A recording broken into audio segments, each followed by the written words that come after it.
అందరికీ నమస్కారం. కథల పల్లకి ఛానల్కి స్వాగతం. ఇప్పుడు మనం ఓసారిలా చూడే చెలి పార్ట్ 10 విందాం. శ్రీజ జాతక చక్రం కింద పడినప్పుడు దేవుడు ఆడే ఆట ఏంటో అర్థం కావడం లేదని ముక్తేశ్వర స్వామి అన్నప్పటి నుంచి అతని శిష్యుడు సిద్ధామదిలో ఒకే ప్రశ్న మళ్ళీ మళ్ళీ వస్తూ ఉంది. గురువుగారి కాళ్ళొత్తుతూ అతని సందేహాన్ని బయటపెట్టాడు సిద్ధ. కాలజ్ఞానం తెలిసిన మీకే అంతు చిక్కని ప్రశ్న ఏంటి స్వామి? శ్రీజ జీవితంలో వైధవ్యం రాసింది. 5వ తనం ఆమెకు 3 నాళ్ల ముచ్చట అవుతుంది. కానీ ఆమెను పెళ్లాడాలనుకుంటున్న అతని ముఖ వచ్చేసను బట్టి చూస్తే అర్థమైంది ఏంటంటే అతనికి ప్రతి సంవత్సరం యమగండం పొంచుంది.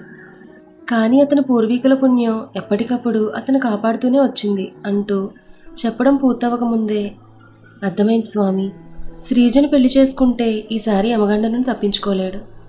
జాతకం ప్రకారం శ్రీజకు మళ్ళీ వైధవ్యం తథ్యం, అంతే కదా స్వామి? ఆ మాటకు ఆయన చిన్నగా నవ్వి, దైవం అదే తెలిస్తే జాతక చక్రం కింద పడేది కాదు సిద్ధ. అతనికి ఇదే ఆఖరి యమగండం. ఇది దాటితే అతను పూర్ణాయుష్కుడు అవుతాడు. మృత్యువుకి ఇదే ఆఖరి అవకాశం. కబళించాలని మృత్యువు చూస్తోంది, కాపాడాలని దైవం చూస్తోంది.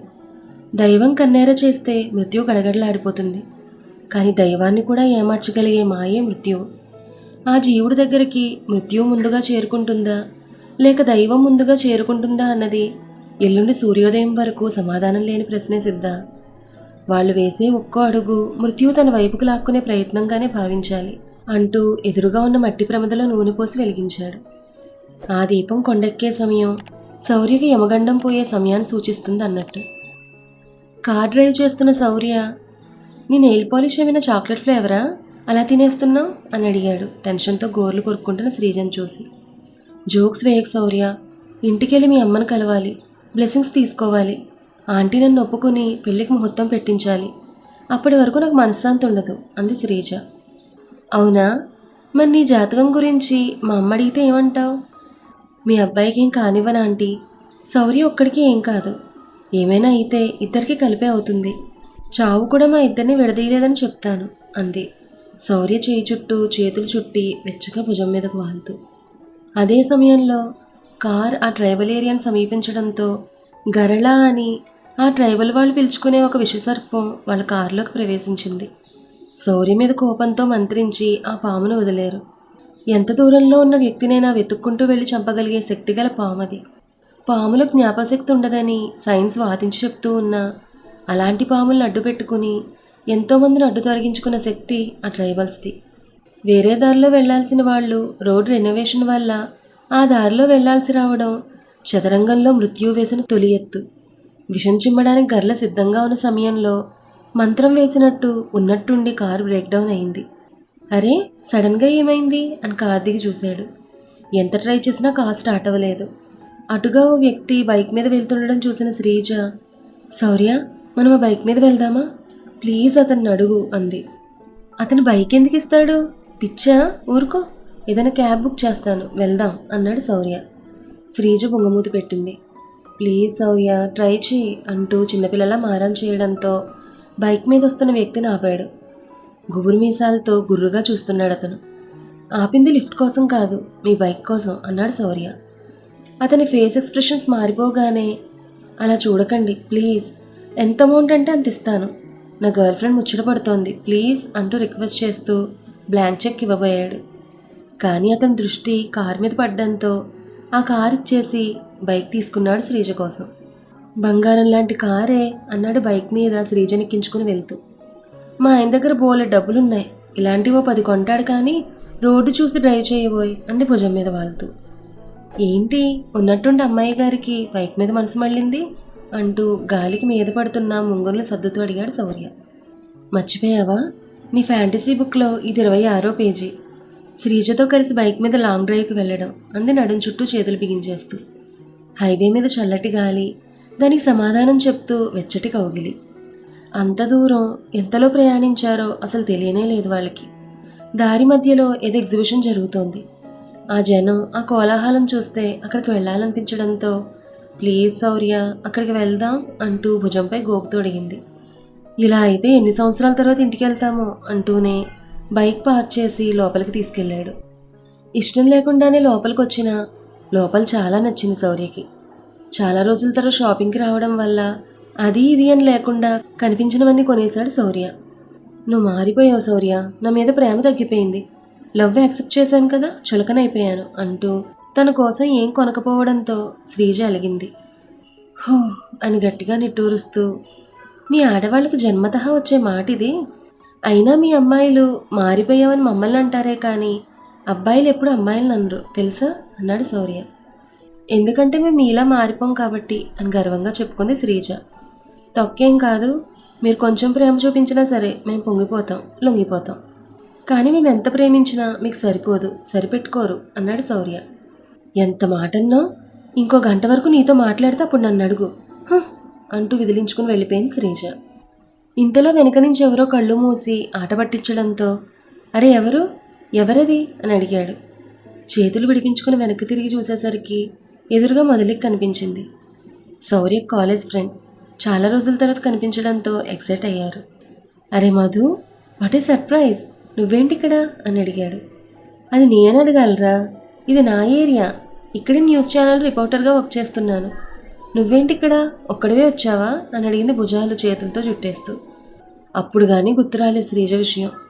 అవును, ఇంతకీ శ్రీజ ఏది అని అటు ఇటు వెతుకుతున్న కళ్ళకి శ్రీజ కోపంగా చూస్తూ కనిపించింది. శౌర్యని రా అని పిలిచేంత చనువుందా, ఎవత్తి సోర్పనాక అనుకుంటూ కోపంగా చూస్తోంది. వెంటనే భుజాల మీదున్న మొదలిక చేతులను విడిపించుకున్నాడు శౌర్య. ఇంతలో ఓ షాప్ వాడు పిలవడంతో, శౌర్య నువ్వురా, నాకు ఏ డ్రెస్ బాగుంటుందో సెలెక్ట్ చేద్దువు గాని అంటూ శౌర్యని లాక్కెళ్ళింది. హే, నీ గ్రీన్ అంటే ఇష్టం కదా, నువ్వు ఎలాగూ ఇదే చెప్తావు, సో ఈ డ్రెస్సే తీసుకుంటా అంటూ డ్రెస్ ప్యాక్ చేయమంది షాప్కీపర్ని. ఓహో, నీ ఇష్టాల గురించి ఇంత బాగా తెలుసా దానికి, పైగా మధు అంట, మధు మొద్దు మహంది.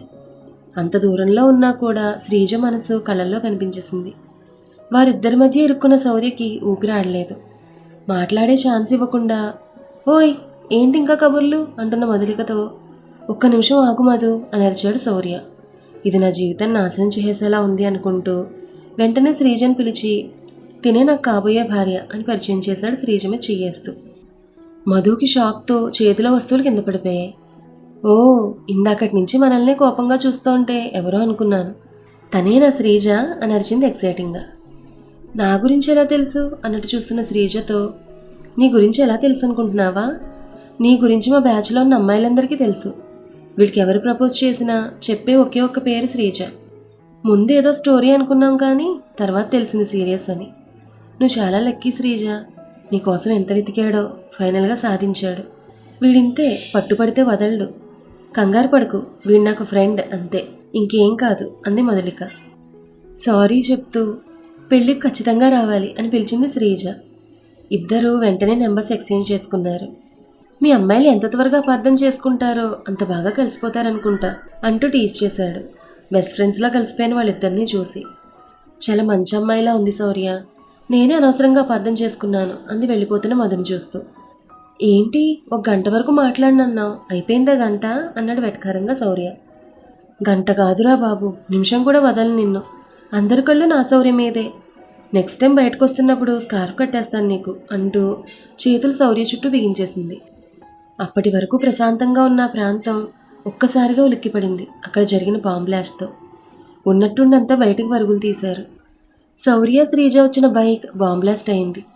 బైక్ని దూరంగా పార్క్ చేయడంతో ఎలాంటి ప్రాణహాని జరగలేదు. అడగగానే బైక్ ఇచ్చేశాడు అనుకున్నాం కానీ వాడు మానవ బాంబు అన్నమాట. జనాలున్న ఏరియాకు తీసుకెళ్లి వదిలేద్దాం అనుకున్నాడు. వెర్రివాళ్లా మనం దొరికేశాం. ఆ బైక్ మన పేరు మీద లేదు, మనం ఆ బైక్ మీద రావడం ఎవరూ చూడలేదు, సో మనం సేఫ్. వెంటనే ఇక్కడి నుంచి వెళ్ళిపోవాలి పద అంటూ శ్రీజన్ తొందర పెట్టాడు. సారీ శౌర్య, అంతా నా వల్లే, నేనే బైక్ మీద వెళ్దామని అడిగాను. వాడు మనల్ని ఇంత మోసం చేశాడు కదా, నాశనం అయిపోతాడు అంది శ్రీజ. ఇంతలో పల్లవి నుంచి ఫోన్ వచ్చింది. ఏరా ఎక్కడున్నారు అని అడిగింది కంగారుగా.